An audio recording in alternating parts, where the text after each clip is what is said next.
नमस्कार, DD news पर आप देखना शुरू कर चुके हैं हमारी खास चर्चा का प्रोग्राम। मैं हूं लालचंद्र सिंह। राजधानी नई दिल्ली में तीसरे आतंकवाद निरोधी सम्मेलन का आयोजन शुरू हो गया है, जिसका उद्घाटन केंद्रीय गृह मंत्री अमित शाह ने किया। सम्मेलन में केंद्रीय गृह मंत्री अमित शाह ने उद्घाटन संबोधन देते हुए खासतौर पर कहा कि हमें सिर्फ आतंकवाद ही नहीं बल्कि इसके पूरे इकोसिस्टम को ध्वस्त करने की जरूरत है। केंद्र की नरेंद्र मोदी सरकार ने पिछले 9 सालों में आतंकवाद पर हर तरह का और हर स्तर पर प्रहार किया है। तो आज की चर्चा हम इसी पर करेंगे। जुड़ेंगे 2 बेहद खास मेहमान भी, लेकिन पहले इससे संबंधित रिपोर्ट देखते हैं कि राजधानी नई दिल्ली में गुरुवार से तीसरे आतंकवाद निरोधी सम्मेलन का आयोजन शुरू हो गया। 2 दिनों के इस सम्मेलन का उद्घाटन केंद्रीय गृह मंत्री अमित शाह ने किया। इस सम्मेलन में गृह राज्य मंत्री निशित प्रामाणिक, सभी राज्यों के एंटी टेरर स्क्वाड के साथ साथ पुलिस महानिदेशक, अर्धसैनिक बलों के प्रमुख, केंद्रीय खुफिया एजेंसी के प्रमुख भी हिस्सा ले रहे हैं। इस सम्मेलन में आतंकवाद की चुनौती से प्रभावी ढंग से निपटने के लिए रणनीति बनाने, राज्यों के बीच अधिक से अधिक समन्वय के साथ खुफिया जानकारियों की आदान प्रदान पर चर्चा हो रही है। सम्मेलन में केंद्रीय गृह मंत्री अमित शाह ने उद्घाटन संबोधन देते हुए कहा कि पिछले 9 वर्षों में देश में आतंकवाद के सभी स्वरूपों पर मजबूती से नकेल कसने में सफलता मिली है। गृह मंत्री ने कहा कि हमें सिर्फ आतंकवाद ही नहीं बल्कि इसके पूरे इकोसिस्टम को ध्वस्त करने की जरूरत है। साथ ही अमित शाह ने कहा कि नया आतंकी संगठन खड़ा ही ना हो पाए, इसके लिए सभी एंटी टेरर एजेंसियों को कठोर दृष्टिकोण को अपनाना होगा। और क्या कुछ इस सम्मेलन की मुख्य बातें हैं, आप अपने टेलीविजन स्क्रीन पर देखिए कि क्या कुछ इस सम्मेलन में खास है। आतंक विरोधी सम्मेलन में राष्ट्रीय जांच एजेंसी यानी एनआईए द्वारा तीसरे 2 दिवसीय एंटी टेरर सम्मेलन का आयोजन किया जा रहा है। केंद्रीय गृह एवं सहकारिता मंत्री अमित शाह ने नई दिल्ली में इस सम्मेलन का उद्घाटन किया। केंद्रीय गृह राज्य मंत्री निशित प्रामाणिक और केंद्रीय गृह सचिव अजय भल्ला ने भी इसमें हिस्सा लिया और आसूचना ब्यूरो के निदेशक और राष्ट्रीय जांच एजेंसी के महानिदेशक भी इस सम्मेलन में मौजूद रहे। केंद्रीय सशस्त्र पुलिस बलों के महानिदेशक, राज्यों के पुलिस महानिदेशक, ये सभी भी इस सम्मेलन में हिस्सा ले रहे हैं। केंद्र और राज्यों के कई अन्य वरिष्ठ अधिकारियों ने भी इस महत्वपूर्ण सम्मेलन में हिस्सा लिया। तो सम्मेलन में केंद्रीय गृह मंत्री अमित शाह ने उद्घाटन संबोधन भी दिया और खास तौर पर उन्होंने जो बातें कही, पिछले 9 वर्षों में देश में आतंकवाद के सभी स्वरूपों पर मजबूती से नकेल कसने में सफलता मिली है। हमें सिर्फ आतंकवाद ही नहीं बल्कि इसके पूरे इकोसिस्टम को ध्वस्त करने की जरूरत है। नया आतंकी संगठन खड़ा ही ना हो पाए, इसके लिए सभी एंटी टेरर एजेंसियों को कठोर दृष्टिकोण को अपनाना होगा। एनआईए के तत्वावधान में एक मॉडल आतंक निरोधी संरचना का गठन हो, ये केंद्रीय गृह मंत्री ने कहा। सभी राज्यों में एंटी टेरर एजेंसियों की कार्य पद्धति एक समान हो, जिससे केंद्र और राज्य की एजेंसियों में बेहतर समन्वय हो सके। हमें समान प्रशिक्षण मॉड्यूल बनाने की दिशा में भी काम करना होगा, जिससे आतंकवाद के खिलाफ लड़ाई की कार्य पद्धति में एक रूपता लाई जा सके। मोदी सरकार ने पिछले 5 वर्षों में कई बड़े डेटाबेस तैयार किए हैं। केंद्र और राज्य की सभी एजेंसियों को इनका उपयोग करना चाहिए। आतंकवाद के खिलाफ लड़ाई में ग्लोबल से गांव तक और देश के विभिन्न राज्यों से लेकर अंतर्राष्ट्रीय सहयोग के साथ काम करने की जरूरत है। मोदी सरकार ने क्रिप्टो, हवाला, terror funding, narco terror links जैसे सभी चुनौतियों पर सख्त रुख अपनाया है। हम सभी को मिलकर एक ऐसे तंत्र की रचना करनी चाहिए जो आने वाले दशकों तक इस लड़ाई के खिलाफ देश को समर्थ बनाए। और सम्मेलन में केंद्रीय गृह मंत्री अमित शाह ने एनआईए के अधिकारियों को उत्कृष्ट सेवा के लिए पदक भी प्रदान किए। तो ये मुख्य बातें हैं जो कि इस सम्मेलन की रही। तो आतंकवाद विरोधी सम्मेलन में दरअसल आतंक के जड़ पर चोट करने के बारे में चर्चा हो रही है और हमारे साथ आज चर्चा करने के लिए 2 बेहद खास मेहमान जुड़ चुके हैं। हमारे साथ आप देख पा रहे हैं कि डॉक्टर विक्रम सिंह जी हैं, जो कि पूर्व पुलिस महानिदेशक हैं उत्तर प्रदेश के। बहुत बहुत स्वागत आपका विक्रम सिंह जी। और साथ में हमारे साथ RSN सिंह जी हैं, जो कि रणनीतिक विशेषज्ञ हैं और रॉ के भूतपूर्व ऑफिसर भी हैं। बहुत बहुत स्वागत सर आपका भी RSN सर। मैं शुरुआत करता हूं विक्रम सिंह जी आपसे कि ये जो सम्मेलन है ये तीसरा सम्मेलन है और इसमें गृह मंत्री ने एक बात बहुत ही खास की है और वो ये कहा है कि सिर्फ आतंकियों से लड़ने से नहीं होगा बल्कि जो पूरा इकोसिस्टम है आतंक का, उस पर हमें ऐसा रुख अपनाना पड़ेगा, ऐसी कठोर दृष्टिकोण, ऐसी कठोर नीति रखनी पड़ेगी कि नए आतंकी संगठन तो कभी जन्म ही ना ले पाए और जो मौजूदा संगठन है उनके ऊपर भी वज्र बन करके टूट पड़ना है। विक्रम सिंह जी। लालचंद सिंह जी नमस्कार, और सभी विद्वान पैनलिस्ट को, आरएसएन सिंह साहब को नमस्कार।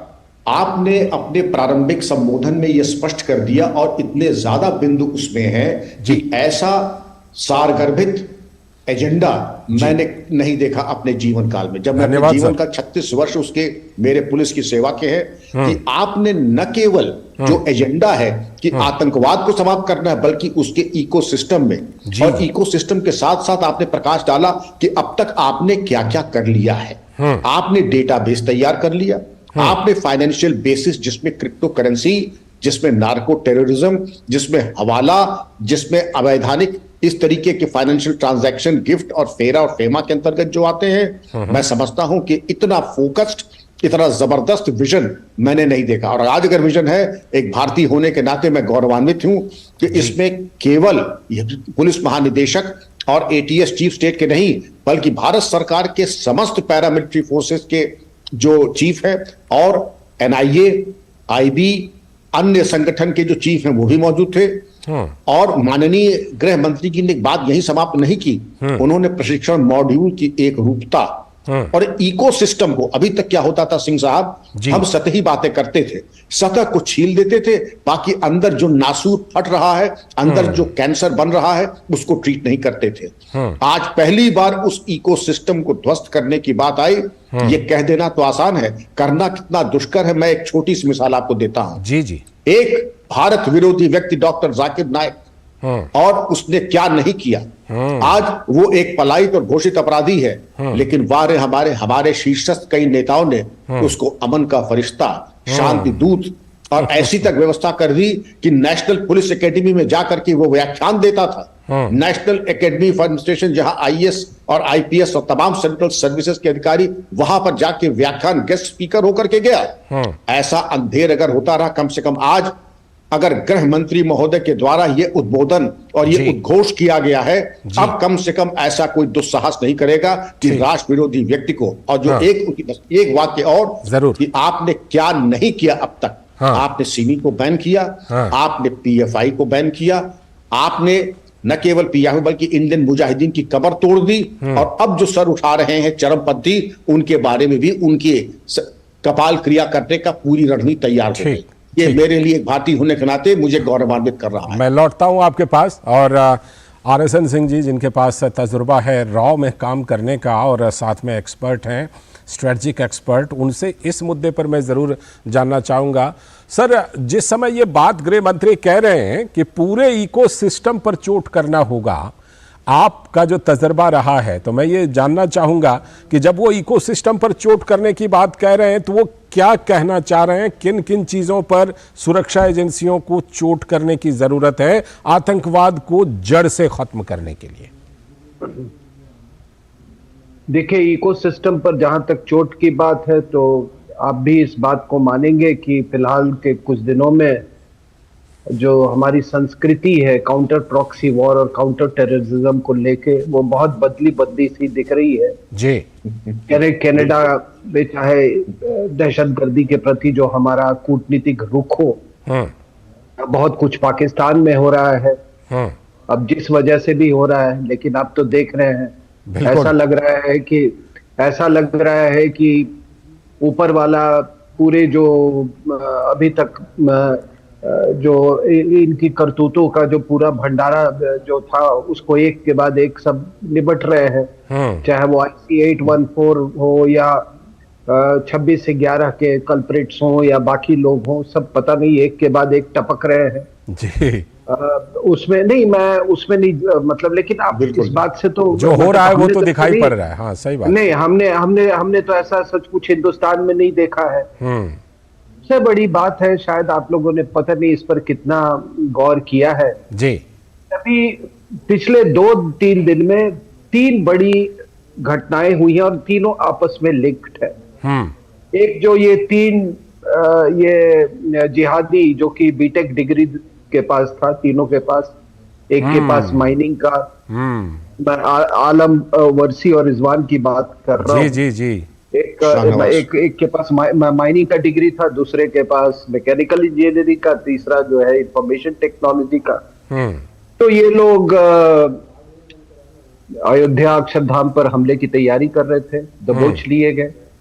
और साथ में कुछ लोग ऐसे थे, नाम नहीं लूंगा, आपको मालूम है, जिन्होंने पहले से ही 3 महीना पहले से आगाह कर दिया था, आगाह नहीं किया था, आपको सूचना दी थी कि अयोध्या पर हमला करने वाले होगा और किसी बीजेपी के वीआईपी लीडर पे हमला होगा। जी। तो 3 महीने पहले इनको कैसे पता चला ये बात? ये तो आप समझ सकते हैं कि कहीं तो कोई साठगांठ होगी 26 से 11 की तरह। और उसके बाद इस इकोसिस्टम, ये पूरा जो आपका न्यूज क्लिक था, वो भी इसमें शामिल था। तो ये पूरा एक ही इकोसिस्टम का हिस्सा है। और देखिए हमने किस तरीके से पूरे इकोसिस्टम को हमने इसको एड्रेस किया है, ठीक है ना। और मैं आपको इतना बता देता हूं कि जैसा विक्रम सिंह साहब ने कहा कि हिंदुस्तान में मैंने ऐसा इस तरह का प्रोफेशनलिज्म पहले नहीं देखा गया है जी। इस तरह इकोसिस्टम की बात लोगों ने नहीं की है, क्योंकि ये इकोसिस्टम के अंदर ही ये पूरा, आप, ये केवल दहशतगर्दी नहीं है, ये आपके खिलाफ एक युद्ध है। और जब तक आपके यहाँ प्रॉक्सी वॉर का इकोसिस्टम नहीं होगा, प्रॉक्सीज नहीं होंगे, तब तक वो सफलता उनको मिलेगी नहीं। बिल्कुल। तो इसलिए ये बिल्कुल उपयुक्त, ये जो बातें आई हैं इस कॉन्फ्रेंस में, ठीक है। और मैं एनआईए को बहुत मैं उनकी सराहना करता हूं। मैं पिछले कुछ दिनों में जो उन्होंने, ये मैं आपको बता दूं जी, आपको आपके दर्शकों को कि ये पिछले 3 दिनों में एक दूसरा 26 से 11 बिल्कुल को रोका गया है, उसको प्रीएम्प्ट किया गया है। जी जी। नहीं तो पूरी तैयारी थी कि अयोध्या में कुछ इस तरह का हमला करवा के, अक्षरधाम में हमला करवा के ये बता जाए कि देखिए हमने तो आपको बोला था ना कि आपके मोदी जी चुनावी फायदे के लिए कुछ भी करवा सकते हैं। ठीक है, मैं तो यही जी, मैं आपके पास लौटता हूं। दरअसल आपने एकदम एक गहरा इशारा किया है और इकोसिस्टम की ना सिर्फ हमें पहचान करवाई है, बल्कि आपने ये भी हमें बताया कि इकोसिस्टम पर लगातार पिछले कुछ दिनों से, पिछले कुछ सालों से कार्रवाई हो भी रही है। मैं लौटता हूं इस चर्चा में। फिलहाल वक्त है एक ब्रेक का, और ब्रेक के बाद आप दोनों के पास लौटूंगा। शुरू करो, डालो बुनियाद, घर महल नजर आएगा। वंडर लाइए, वंडर अपनाइए, फर्क नजर आएगा। वंडर सीमेंट, फर्क नजर आएगा। मैं क्या जी, सब जानते हैं, जहां दिखे मारियो, अपना समझ के खा लियो।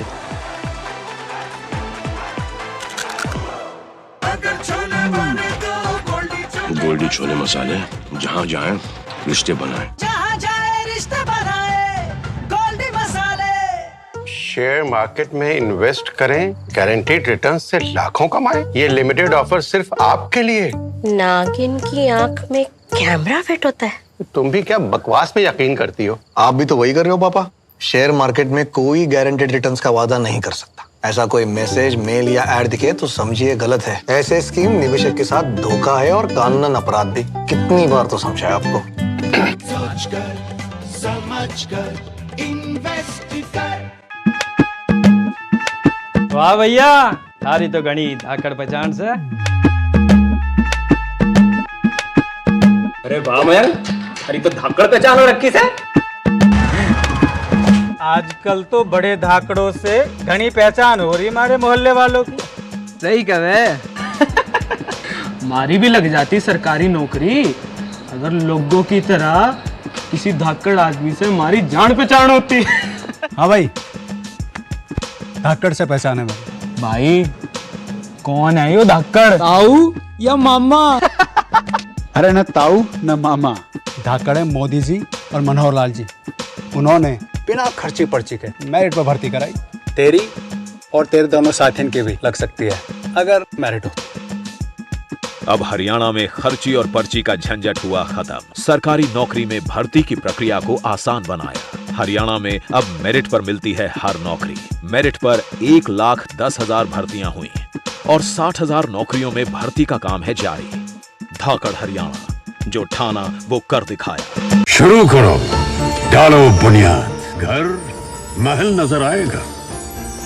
वंडर लाइए, वंडर अपनाइए, फर्क नजर आएगा।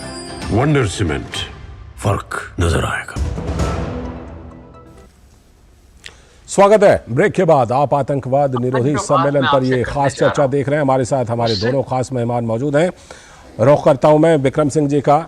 सर, जिस तरह से कि अभी हम चर्चा कर रहे हैं कि पूरे इकोसिस्टम को ध्वस्त करने की ज़रूरत है, बहुत ही मुझे लगता है कि इतना दृढ़ शब्द, इतना दृढ़ संकल्प जैसा RSN सिंह सर भी कह रहे हैं कि पहले ऐसा नहीं सुनाई पड़ा।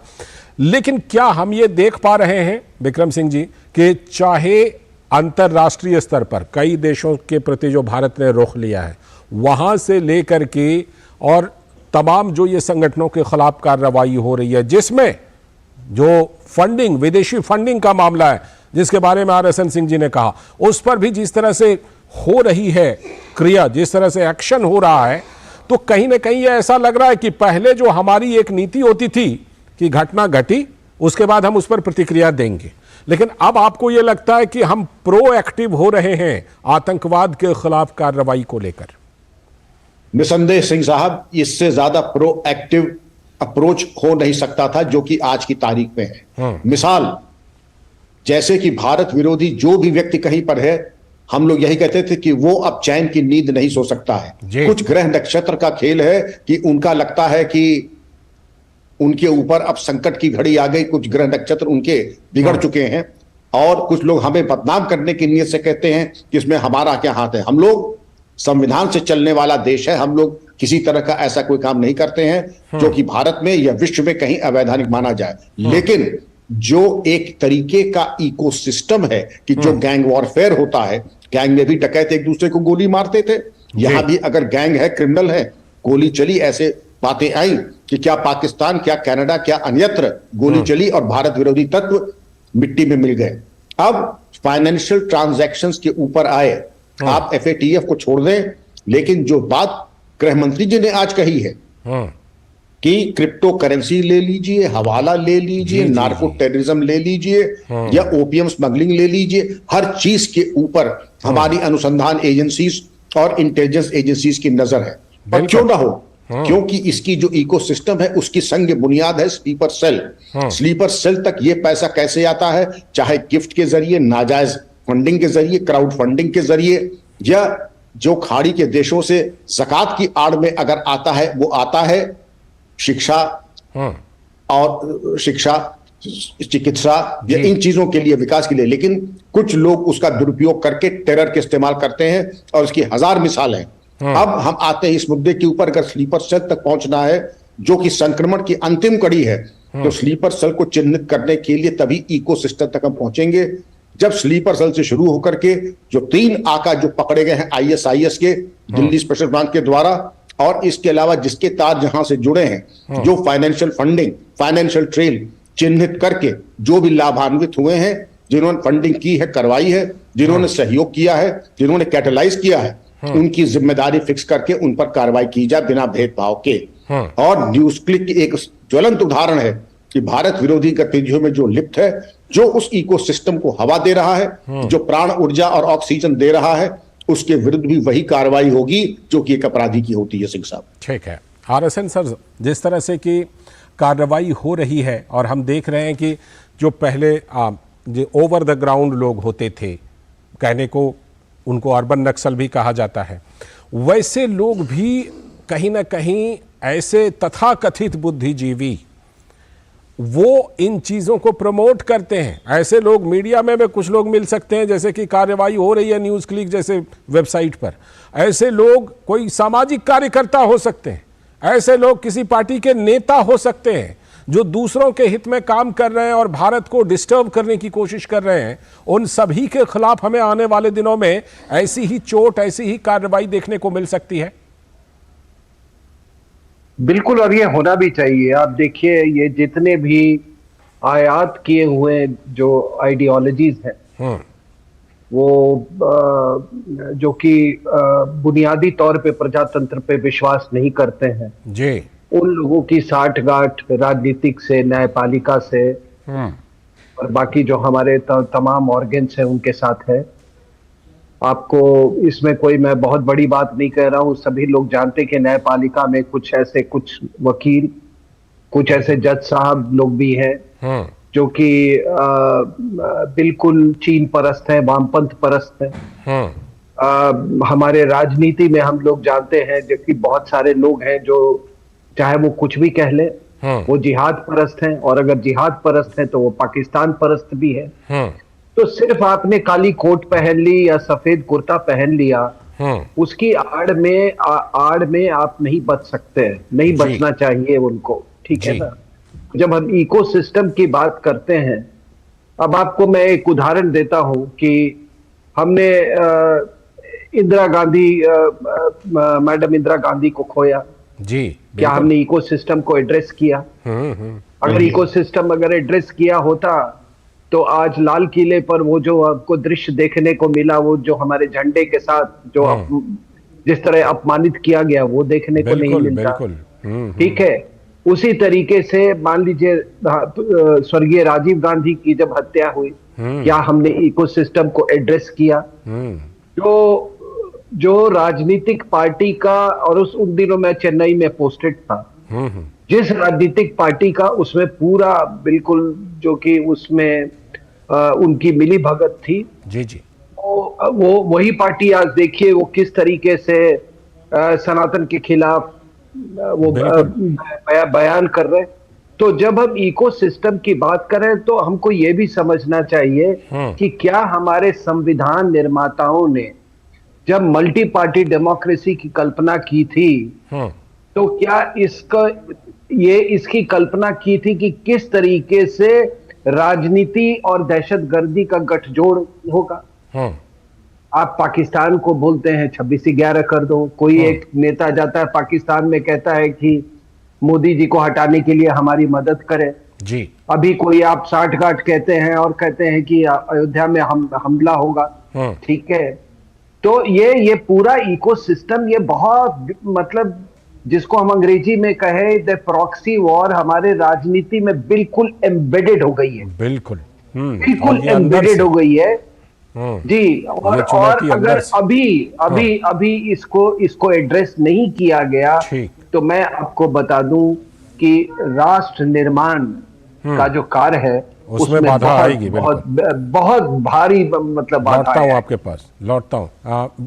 विक्रम सिंह जी, जो हम अभी प्रोएक्टिव हुए हैं, इस पर आप का तजुर्बा क्या कहता है कि क्या हमें और अधिक प्रोएक्टिव और अधिक ज्यादा एफर्ट लेने की जरूरत है और ज्यादा चोट करने की जरूरत है? सिंह साहब, इससे ज्यादा प्रोएक्टिव होना मेरी समझ में ये तो वक्त से पहले और उम्मीद से ज्यादा इतना मिल गया है देश को और हम सबको कि हम सब वाकई गौरवान्वित हैं। अब आप ये देखें कि सारे स्टेट्स के डीजीज को, सारे स्टेट्स के एटीएस चीफ्स को एक uniform training, uniform format, uniform page पे ले आना, इसका कोई मामूली वो नहीं है। आपने देखा होगा, आरएसएन साहब प्रकाश डालेंगे, अक्सर ऐसा होता था कि लेफ्ट विंग एक्सट्रीमिज्म, चरमपंथियों के विरुद्ध युद्ध में अक्सर कई स्टेट्स अपनी चाल धीमे कर लेते थे, सूचना के आदान प्रदान में हीला हवाला करते थे। एक स्ट्रोक में आज की बैठक में कि सूचना के आदान प्रदान में हीला हवाला नहीं होगा। टिप्पणी आरएसएन सर, छोटी सी टिप्पणी आरएसएन सर इसी पर, क्या और अधिक प्रोएक्टिव होने की जरूरत है? बिल्कुल, मुझे एक छोटा सा उदाहरण देता हूं जी, कि जो लोग नंबी नारायण का जिन्होंने उनका मतलब उनके साथ इतना बड़ा घोर पाप किया, बिल्कुल वो कैसे वो सलाखों के पीछे क्यों नहीं है वो लोग? जी, वो भी उसी ही दहशतगर्दी इकोसिस्टम का हिस्सा है। चलिए, संतोष की बात है कि अब कम से कम आप दोनों एक्सपर्ट ये कह रहे हैं कि देश को जिस चीज़ की ज़रूरत है वही चीज़ हो रही है। बहुत बहुत धन्यवाद आप दोनों का, डॉक्टर विक्रम सिंह जी जुड़ने के लिए और RSN सिंह जी आपका भी जुड़ने के लिए। तो आज की चर्चा इसी पर थी कि ये जो आतंकवाद विरोधी सम्मेलन हो रहा है नई दिल्ली में, इसमें आतंक के जड़ पर चोट करने की सारी कोशिश हो रही है और उम्मीद यही है कि भारत को जल्द ही पूरे इकोसिस्टम पर चोट करके आतंकवाद से मुक्ति मिलेगी। आज की चर्चा में इतना ही। नमस्कार।